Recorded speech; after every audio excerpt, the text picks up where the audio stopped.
Shalom Bapak Ibu yang dikasihi Tuhan Yesus Kristus. Tema hari ini adalah terangmu bercahaya, memuliakan Tuhan, kepedulian sosial.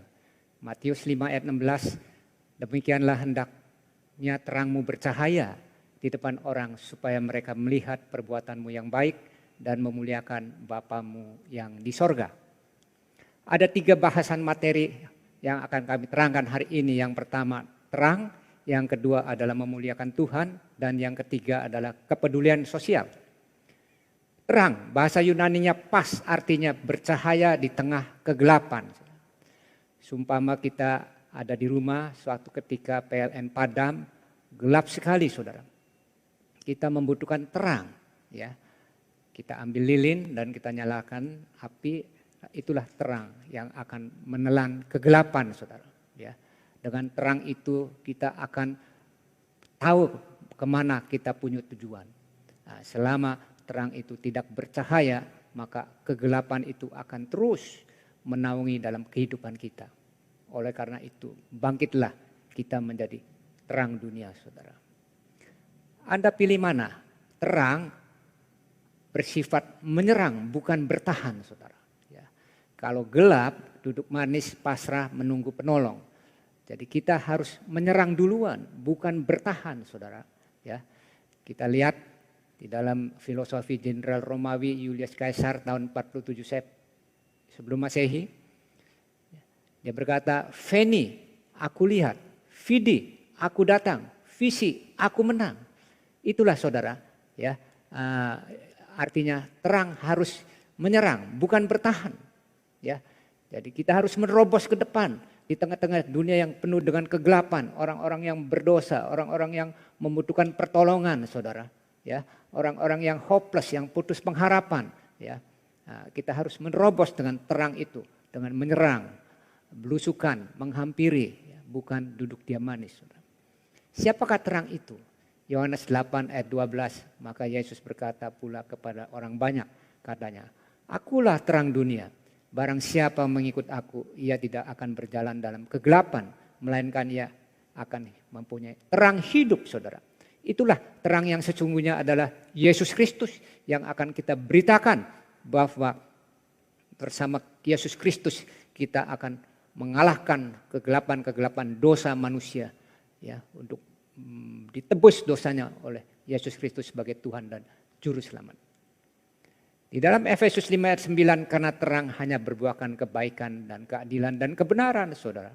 Ya, justru itulah terang itu harus bercahaya terus menerus dengan berbuahkan kebaikan dan keadilan dan kebenaran. Sehingga kepribadian kita disukai setiap orang, saudara. Dihormati setiap orang. Karena kita selalu mewartakan kebaikan, keadilan dan kebenaran, saudara. Karakteristik terang bercahaya terus supaya tidak padam. Apa? Yang pertama, pertobatan. Efesus 2 ayat 8, sebab karena kasih karunia kamu diselamatkan oleh iman, itu bukan hasil usahamu, tetapi pemberian Allah. Ya. Keselamatan anugerah, keselamatan yang diberikan Yesus Kristus kepada kita, ya, orang yang berdosa, saudara, bukan karena jasa perbuatan, tetapi karena kasih karunia anugerah secara cuma-cuma yang Yesus berikan kepada kita. Sehingga kita yang percaya beroleh hidup yang kekal. Di dalam Yohanes 3 ayat 16, karena begitu besar kasih Allah akan dunia ini sehingga ia telah mengaruniakan anaknya yang tunggal supaya setiap orang yang percaya kepadanya tidak binasa melainkan beroleh hidup yang kekal. Itulah definisi keselamatan, ya. Nah, Tuhan dulu yang berinisiatif menghampiri manusia, ya, menawarkan keselamatan. Dan manusia percaya menerima keselamatan itu, maka anugerah kasih karunia Yesus Kristus Juru Selamat menebus dosa Anda dari merah menjadi putih seperti salju dan menuju hidup kepada kekekalan.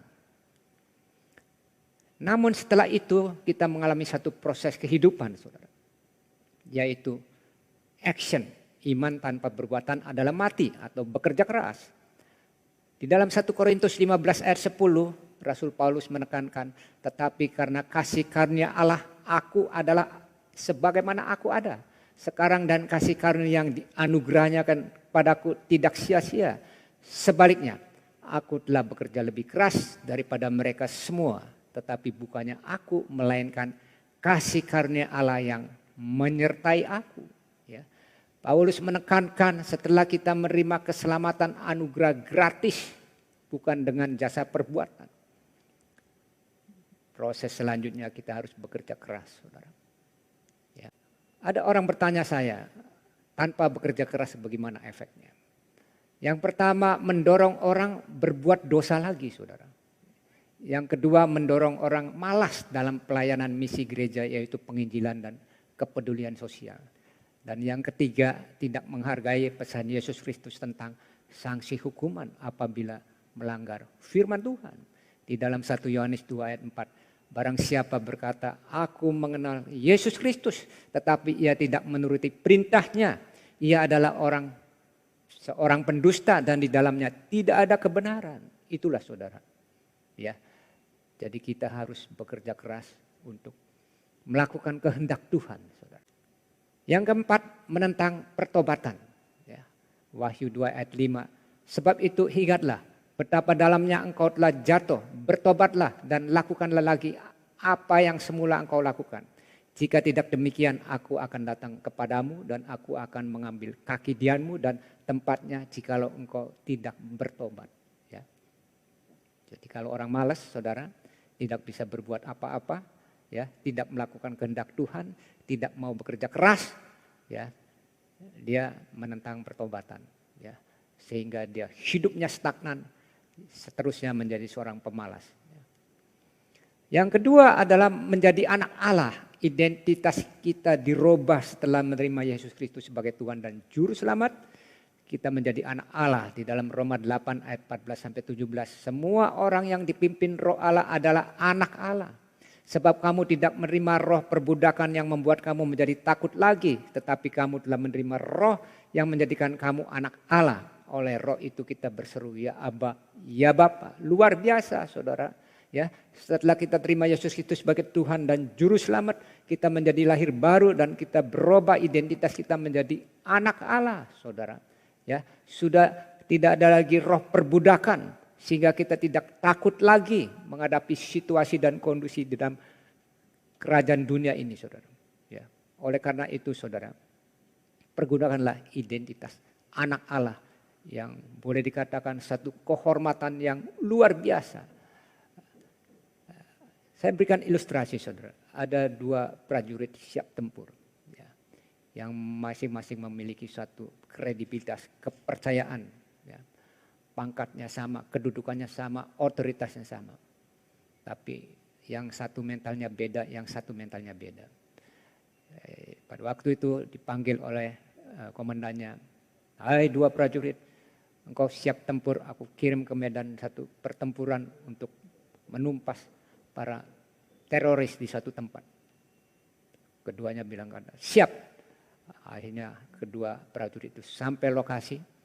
Terus setelah 1 bulan beroperasi di sana, yang prajurit Mr. A berkata, komandan, boleh kirim lagi saya senjata-senjata, pistol, senapan dan granat berpuluh-puluh bahkan ratusan karena kami kehabisan senjata.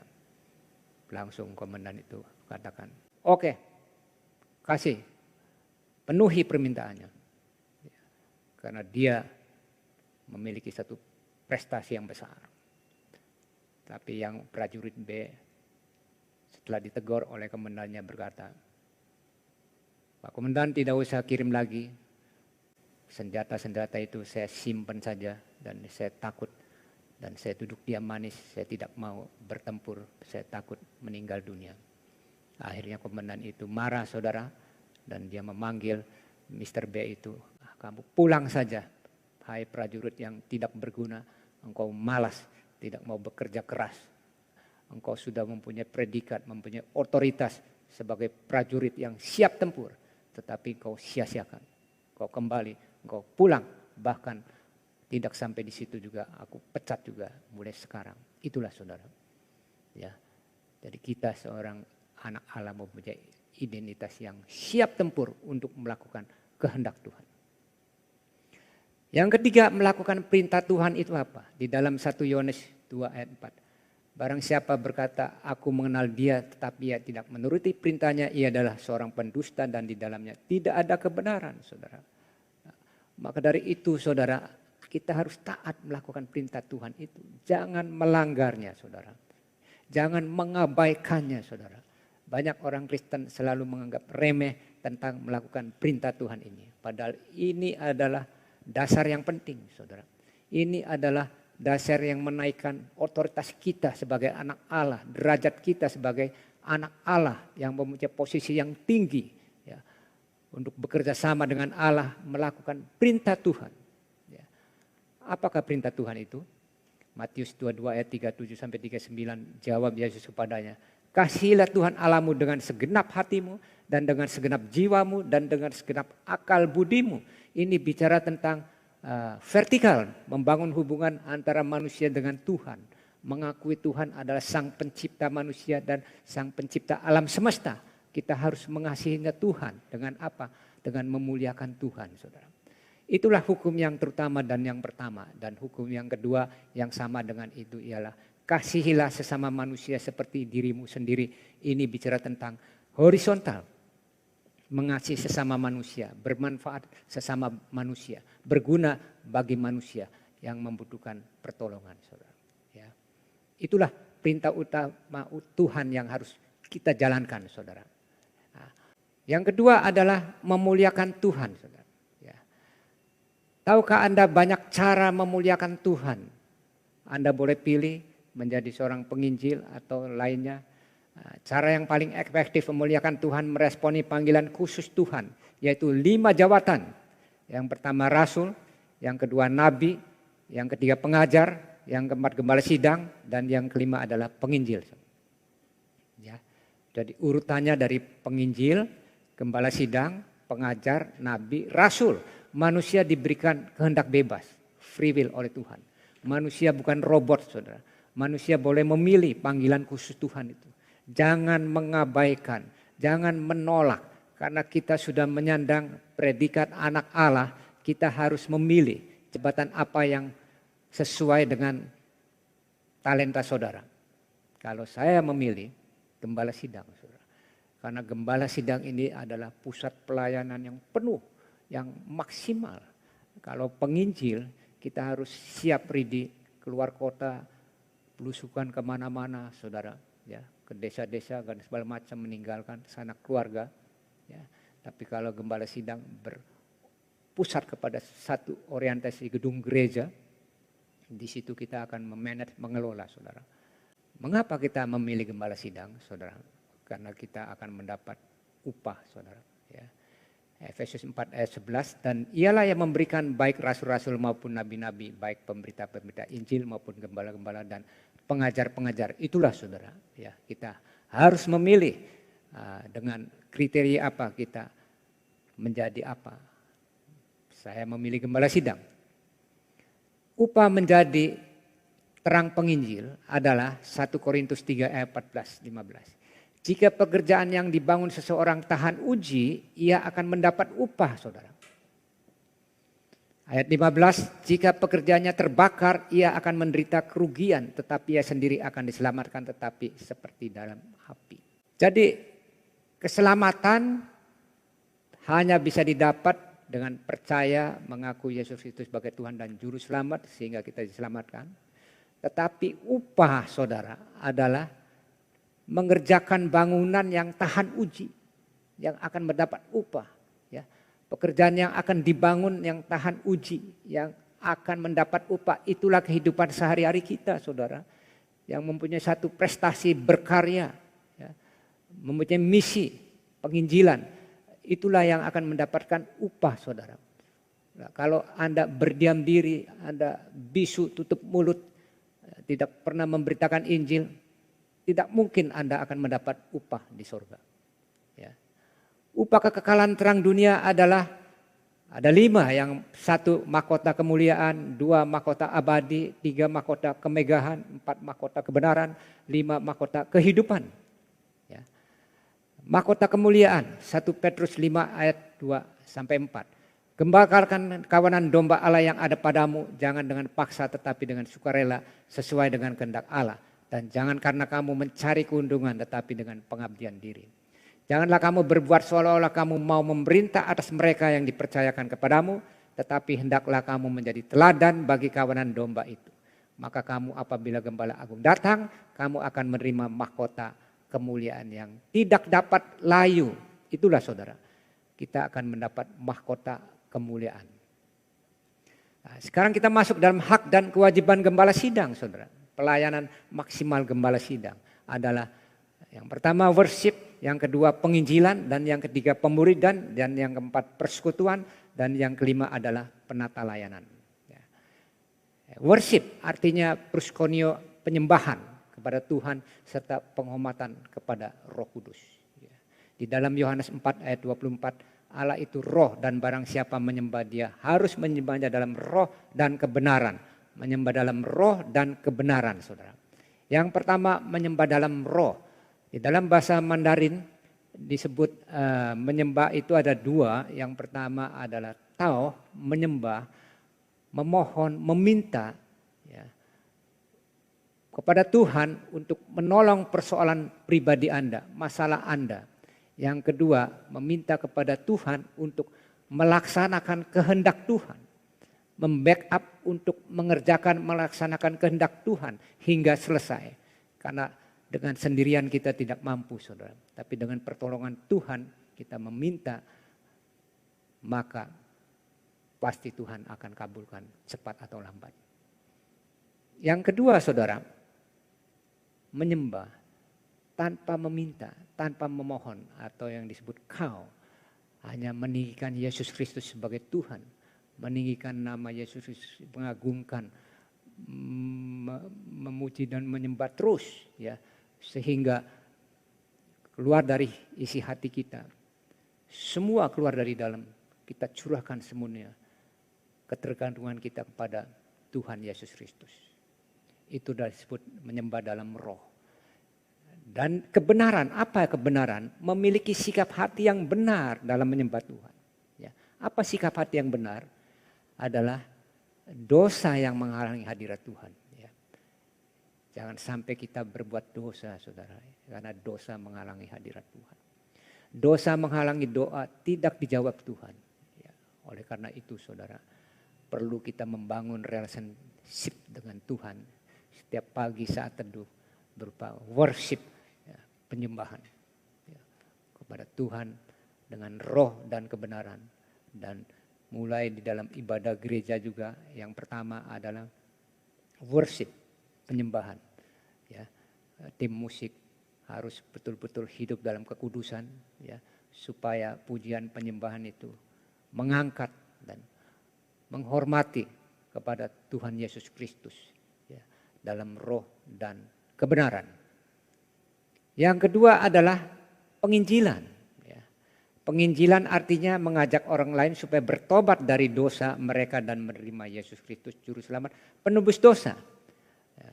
Penginjilan juga artinya perintah Tuhan, saudara. Ini yang harus dilakukan mutlak, tidak bisa ditawar-tawar menawar. Ya.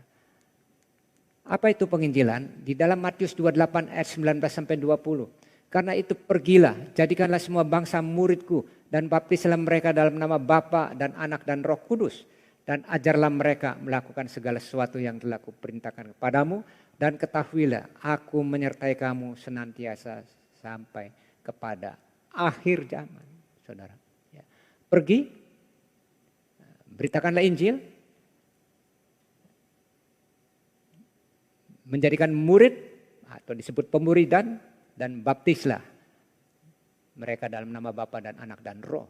Dan ajarlah mereka melakukan segala sesuatu yang telah kuperintahkan kepadamu, dan ketahuilah aku menyertai kamu senantiasa sampai kepada akhir zaman.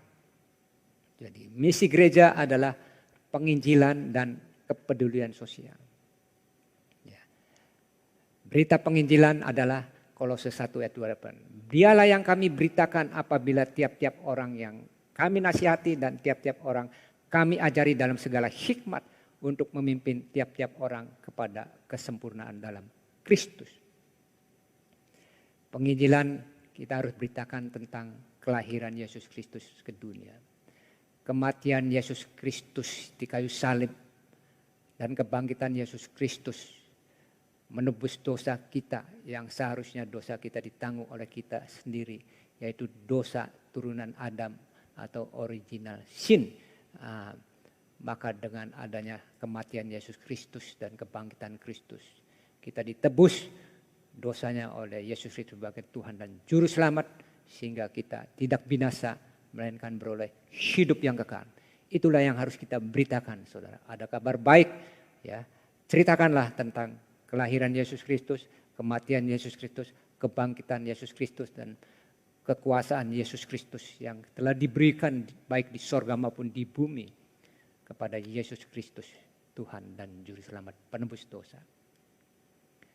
Yang ketiga adalah pemuridan, saudara. Efesus 4 ayat 12-14. Untuk memperlakukan orang-orang kudus bagi pekerjaan pelayanan bagi pembangunan tubuh Kristus. Sampai kita semua telah mencapai kesatuan iman dan pengetahuan yang benar tentang anak Allah. Kedewasaan penuh dan tingkat pertumbuhan yang sesuai dengan kepenuhan Kristus. Sehingga kita bukan lagi anak-anak yang diombang-ambingan oleh rupa-rupa angin pengajaran, oleh permainan palsu manusia dan kelicikan mereka yang menyesatkan. Kepemimpinan Kristen beda dengan kepemimpinan dunia.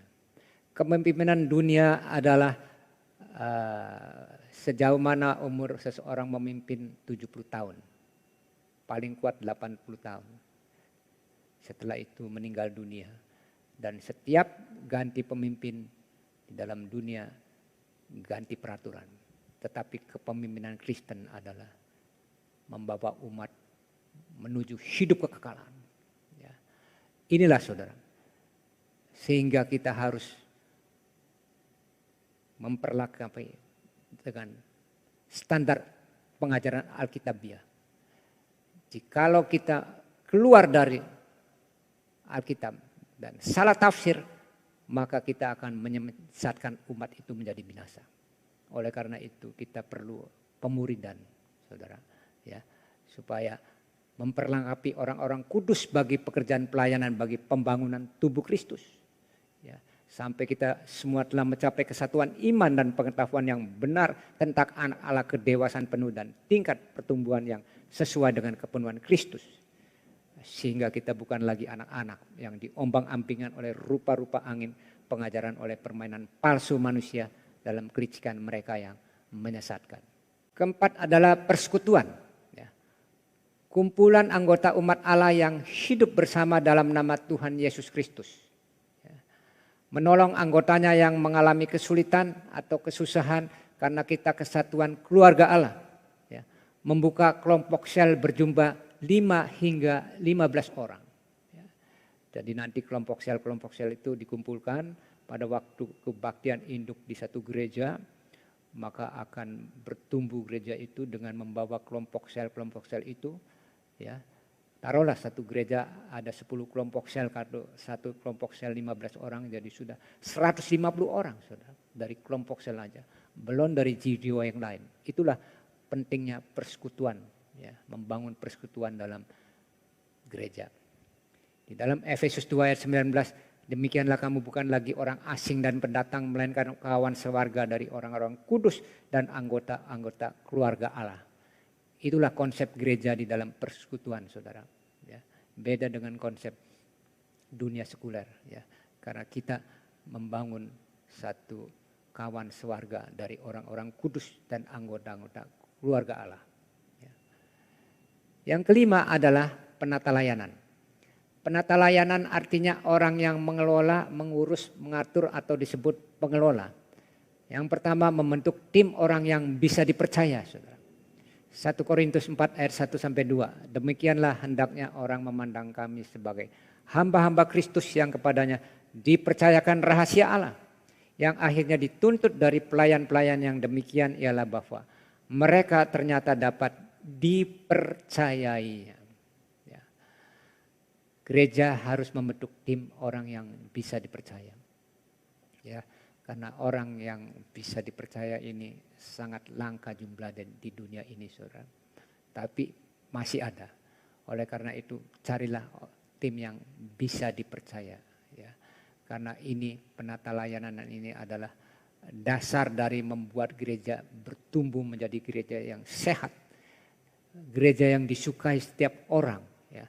Karena di situ berkumpullah orang-orang yang bisa dipercaya. Saudara. Ya, yang kedua, tugas tim orang yang dipercaya adalah memerangi setiap penyakit, saudara.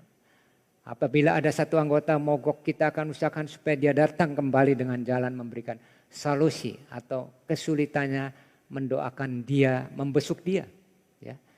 Tidak seperti sistem dunia perusahaan apabila mogok ya langsung di PHK, saudara ya. Tapi kita gereja harus memberikan satu solusi, membesuk, ya, mengayomi, memberikan pencerahan, memberikan solusi, mendoakan supaya masalahnya diselesaikan. Yang kedua, membela jemaat yang lemah dengan subsidi silang dari donasi jemaat yang kuat kepada jemaat yang lemah, saudara. Ya, jadi artinya apabila suatu ketika ada jemaat yang susah, ya, anaknya tidak bisa meneruskan sekolah, uang pangkal sekolahnya tidak bisa dibayar, nah, kita umumkan kepada jemaat, ya, kita himbau kepada jemaat yang kuat untuk subsidi silang, untuk membantu kepada jemaat yang lemah. Yang ketiga, melawan ketidakadilan dengan menegakkan keadilan baik dalam gereja maupun lingkungannya. Inilah yang penting, saudara. Selain kasih, kebenaran, keadilan inilah juga penting sekali. Ya. Karena kalau jemaat merasa tidak diadili di dalam gereja, sistem keadilan tidak ditegakkan, maka jemaat tidak senang kepada gereja itu. Oleh karena itu, penata layanan berpusatkan kepada keadilan ini, saudara, ya, supaya menjaga jemaat-jemaat di dalam gereja terus tetap setia. Ya. Berikanlah sistem demokrasi supaya sama-sama untuk bekerja sama dengan baik. Ya. Apa kesulitan mereka dan apa tanggung jawab mereka supaya kita rangkul, kita bisa bekerja sama dengan baik. Yang terakhir adalah kepedulian sosial. Ya. Kami senang dengan perumpamaan orang Samaria yang baik hati. Kisahnya pada waktu itu ada seorang yang dipukuli, dirampok, ya, uangnya, hartanya, ya, habis-habisan sehingga berdarah, rampoknya lari. Nah, di tengah perjalanan ada lewat satu orang, ya, dia memiliki mental tidak peduli, saudara. Barangku adalah barangku, barangmu adalah barangku. Ya. Yang pertama adalah seseorang yang memiliki mental perampok. Ya. Barangku adalah barangku, barangmu adalah barangku. Nah, itulah yang disebut mental perampok, saudara. Yang kedua adalah seseorang yang memiliki mental tidak peduli atau hanya sekedar simpati. Barangku adalah barangku, barangmu adalah barangmu. Ya. Ngapain bantu orang? Biarin saja, dia punya barang sendiri, aku pura bayang barang sendiri. Yang ketiga, saudara, mental peduli atau empati. Barangmu adalah barangmu dan barangku adalah barangmu. Sehingga orang Samaria itu mendatangi orang yang dirampok itu dan membawanya ke rumah sakit dan membiayainya biaya pengobatan, saudara. Sampai biaya penginapannya juga dia bayar, saudara. Inilah yang disebut mental peduli atau empati atau yang disebut kepedulian sosial. Tanpa memiliki mental peduli, Anda tidak mungkin akan berbuat baik. Anda tidak mungkin akan menjadi kepedulian sosial kepada orang lain. Itulah rahasia supaya kita aktif menjadi memiliki mental kepedulian. Ya. Akhir kata kami mengucapkan banyak terima kasih, Tuhan Yesus memberkati. Amin.